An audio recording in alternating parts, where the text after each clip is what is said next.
All right, real talk to start off today.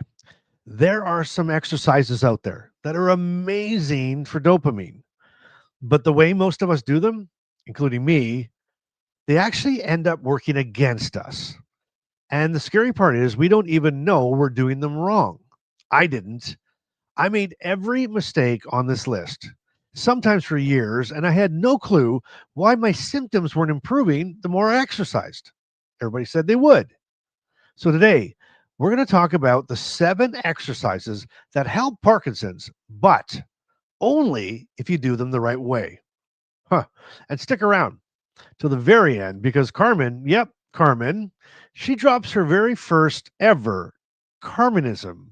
And let me just say, my emotional support M&M peanuts were not enough to get me through it. And you'll see what I mean. You don't want to miss it. Welcome to Living with Parkinson's. The good, the bad, and the reality. Real talk, real life, real community with Bryce Perry. Let's begin. Hey everyone, welcome back to Living with Parkinson's, the good, the bad, and the reality. Now, if you're new here, my name is Bryce, and this is where we give real support, real hope, and real talk about living with Parkinson's. And a great big, huge welcome to our new 2,500 subscribers who just joined us in the last couple of weeks.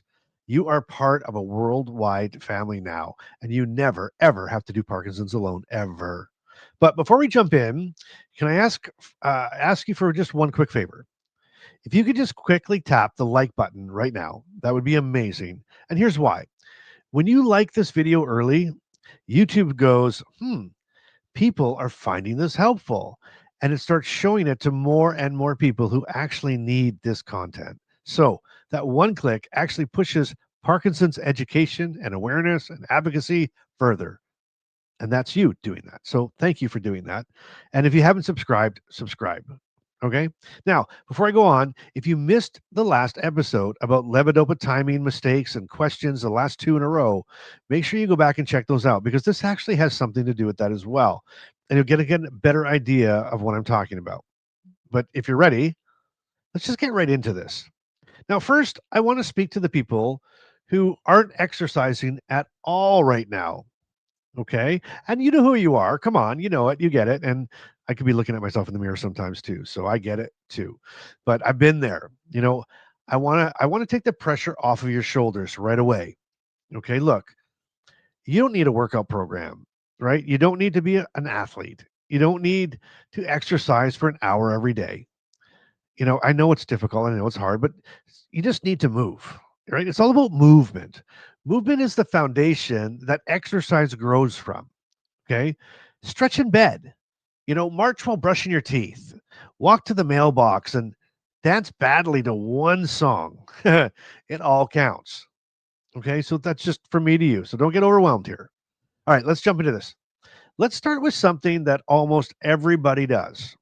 Okay. And that's walking, or at least something that we try to do every day.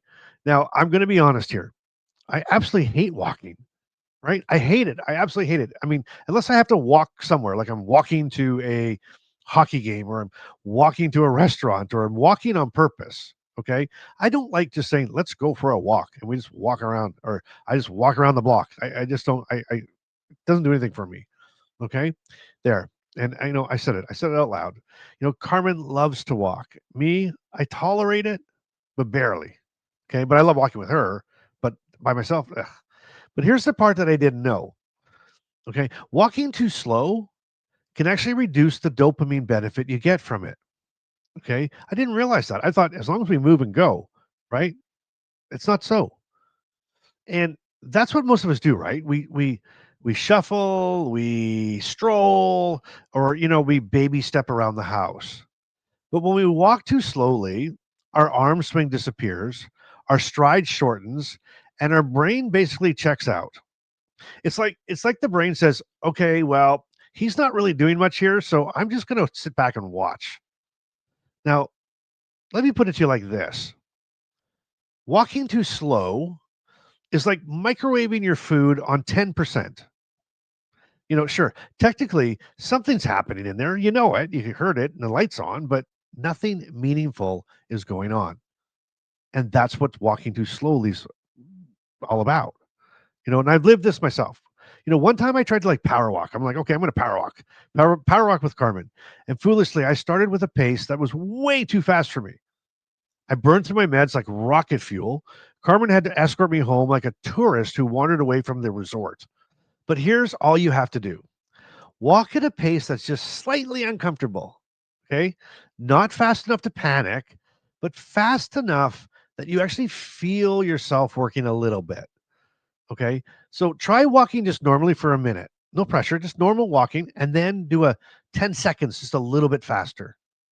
And repeat that. Just keep repeating that. And if you continually do that as you're walking, you'll notice that your slow walking, your normal walking actually gets a little bit faster, a little bit quicker. And therefore, you'll actually get some value out of walking.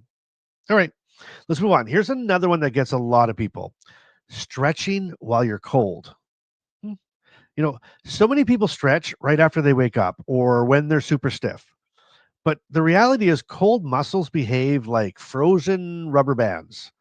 Okay. Let me put it to you another way.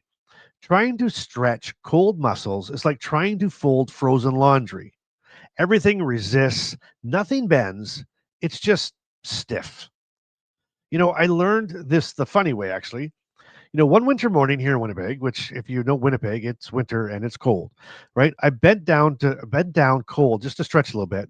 And my body made a noise that sounded like an old rusty screen door closing. Right? I actually looked behind me like, did someone just open something? Uh-uh. That was me. That was my body. I needed some warmth. Okay, so what do? Here's the fix. Do 3 minutes of gentle movement before stretching. Just kind of march in place or do some arm circles or roll your shoulders, anything to warm up the muscles. And I actually do that even when I'm lying in bed. Often when I wake up in the morning, I wake up stiff, right? And I take my first dose of medicine, of my levodopa, and I've got about 20 to 30 minutes where in the past I just lie there and stare at the wall. But now I take advantage of that. When I'm lying there for that 20 minutes is when I kind of start doing my little warm ups. I just slowly start moving my shoulders. Everything slow, slow, slow. It warms me up so that when I do am ready then to take the stretches, I'm good to go. Okay, let's move on. Let's talk about balance. Now, balance exercises are amazing, but most of us do the same easy version over and over again. And when something becomes too easy, your brain stops learning from it. Isn't that interesting? And I'm guilty of this one. Really, I am. I spent months doing the stand on one foot routine on a flat floor over and over, same thing every day. And my brain was saying, like, okay, Bryce, we've mastered this. You know, are we ever going to level up? Are we going to live here now? Or what are you doing? Let's move on. Okay. Your brain needs tiny challenges, something new to improve balance. So try a softer surface, or turn your head, or look side to side, or count backwards, or close one eye. Small stuff, not crazy things, just different. And that wakes the brain up. It absolutely wakes the brain up. Okay. Speaking of doing things alone, let me talk quickly now to my solo people, my solo warriors for 1 second. If you're doing Parkinson solo, don't have a care partner, this part is for you. Exercise can feel lonely. It really can. It can feel overwhelming. It can feel like, where the heck do I even start? But you don't need motivation. What you need is you need momentum. One stretch, one march, one attempt, one tiny movement. You might think it doesn't matter. It really doesn't. But solo wins count. Solo wins are actually some of the strongest wins of all. Okay. So drop a comment if you're doing this like journey solo. I want to cheer you on. I really do. And okay, let's get back into it. And hey, by the way, if you're enjoying this and you're not a subscriber of the channel, it doesn't cost anything to subscribe. Click that button. There's a little button on the right on the bottom of the screen. Just click it and subscribe. Again, subscribing again shows YouTube that maybe there's some value here. Okay. And then it gets shot out to more people. And there's a lot of people with Parkinson's. and care partners that need help. So do that for me, please, if you don't mind. Okay, so we talked about balance, and this next one I'm almost embarrassed to admit how often I did this wrong. Okay, it's almost embarrassing, but strength training with way too much rest between sets. I used to do one set of an exercise and then I'd reward myself with like a 10-minute scroll session, you know, right? 10 minutes. And by the time I came back, my body thought we'd already left the gym, right? Gone home, had a shower, and made dinner. But here's the deal, for strength training to help Parkinson's, your muscles need rhythm, right? If you rest too long, the muscles cool down and the whole benefit disappears. You might as well not do them. So just keep your rest around 45 to 60 seconds in between. Then that's it, right? Not too little, not too much, but that's what you need to do. And that will start your dopamine, everything rolling the way it's supposed to roll. And then let's look at the next one. This breathing. And we've talked about this before. Remember? Breathe with Bryce. And we did that in another episode. So do it again. Let's just take a second here, real quick, right? Deep breath in. This hold it for a few seconds, 3 seconds. Slowly release through your nose. Just like a deep breath. Doesn't that feel good when we do that? I love that. Anyway, if you did that just now with me, hashtag breathe with Bryce in the comments, and I'll know that I just didn't make a fool of myself, that actually people did it with me.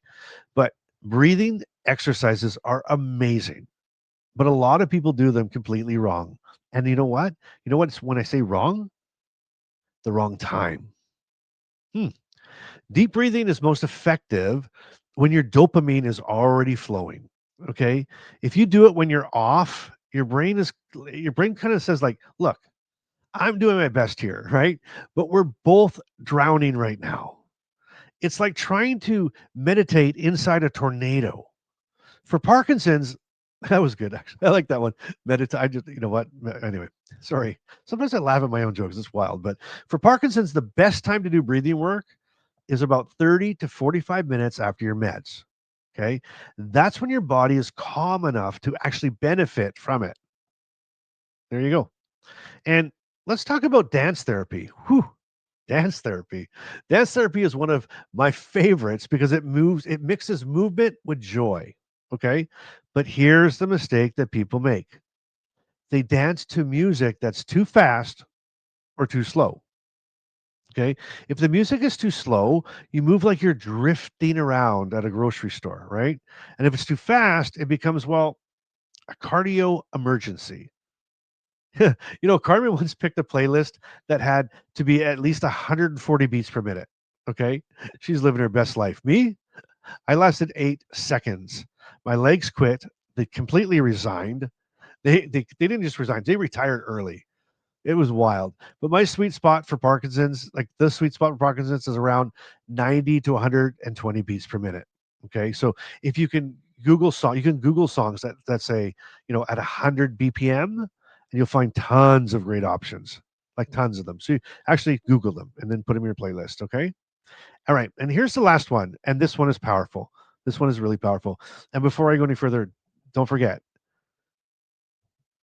Carmen is just like crazy in a little minute here because it blew me away. Okay. But here we go. Tai Chi. Tai Chi is amazing for balance, amazing for coordination, amazing for flow, but only when you do it at the right time. Hmm. Tai Chi strengthens your proprio, and that's just your body's internal GPS. But that GPS runs on dopamine. So when your dopamine is low, it's like trying to use Google Maps on one bar of Wi-Fi. You freeze, you spin, you buffer, and you go nowhere. I once tried doing Tai Chi before my meds kicked in because I thought maybe it would help. You know what I did? I looked like a confused flamingo stuck in slow motion. Carmen was trying so hard not to say anything and not to laugh, but I saw the look. That one. She was 2 seconds away from calling National Geographic. I know it. I guarantee it. But here's a simple fix. Do Tai Chi 30 to 60 minutes after a dose. And that's when the magic happens. All right. It's time for another one of our newer segments. It's Carmen's Care Partner Corner. And I'm going to read to you what Carmen had to say to our care partners out there. And this is what she would have me say. So, for my care partners out there, supporting someone you love through exercise is a delicate dance. You don't want to nag, you don't want to push too hard, but you also know how important movement is. What's worked with Bryce is building movement into the day. Little things, doable things. Let's stretch during the show, or let's walk to the end of the street. Small moments that add up. And Bryce doesn't always love walking, but he does love when there's a reason to go. And now here is Carmen. Here is the Carmenism of the episode. Ooh, what? The Carmenism of the episode. Oh my God. All right. Okay. Here's what. All right. Movement is easier when you do it together. But if your partner is stubborn like Bryce, here's a little trick. Oh my God. Walk a few steps ahead with a bag of peanut M&Ms and shake it like you're calling him for dinner. It's not quite leading a horse to water, but trust me, he follows the sound every time. Oh my. Okay, wow. Now that was aggressively specific. Oh, wait, there's more. Let me know in the comments, did Bryce laugh or was he offended? Oh my God. Okay, unbelievable. All right, I get this, Carmen. Now I'm assuming this is a competition. A Carmenism versus a Bryce-ism showdown. Like, are we doing a dance off, a snack off? I don't really understand what just happened here. I think it's almost like a copyright infringement. But all right, you put it down, so fine. Let's just see how well yours did against mine. So here's my Bryce-ism of the episode. With Parkinson's, movement is medicine. And if you can't start with a workout, then start with whatever part of your body is willing to negotiate. Who won? Carmenism or the Bryce-ism? Throw it in the comments. And if this episode helped you, hit like. It really does help it reach more people. Comment the number of the habit below that you're fixing this week. Okay. If you do one of them, put one of them, the one you're going to do. And if you're not an exerciser, pick one of those 7 exercises and just do it slowly. Okay. Just do it slowly. Hey, and if you're doing this solo, let me know. Let me know. I'll say hello personally. I read every comment. Just give me that hashtag solo in the hashtags or in the comments. And again, hit subscribe. And if you want deeper support, check out the Inner Circle. The link is below. And you know what I'm going to do? This is random. I'm just going to do it right now. I'm going to give out some more memberships today. So if you want a free membership to the Inner Circle, to come check it out. I give it like a 3-month membership away. A few. I'll give it like 4 or 5. First people to comment to say, I want in. Just say, I want in. I'll send you a note. I'll get you in. All right? Because I just love people. I want to be around people, and it's so good. So come join me. Come join us. We are changing the way people think and live with Parkinson's. All right. Until next time, keep showing up. Keep laughing. And as always, keep doing life today. And I'll see you on the next episode. Parkinson's may be part of your life, but it doesn't get to define it. Thanks for listening to Living with Parkinson's, the good, the bad, and the reality. If this episode moved you, helped you, or reminded you you're not alone, share it with someone who needs to hear it. Want to go deeper? The Inner Circle is waiting. Monthly Zoom calls, 24/7 community, and a direct line to Bryce. You'll find the link in the show notes. Until next time, keep showing up and keep doing life today.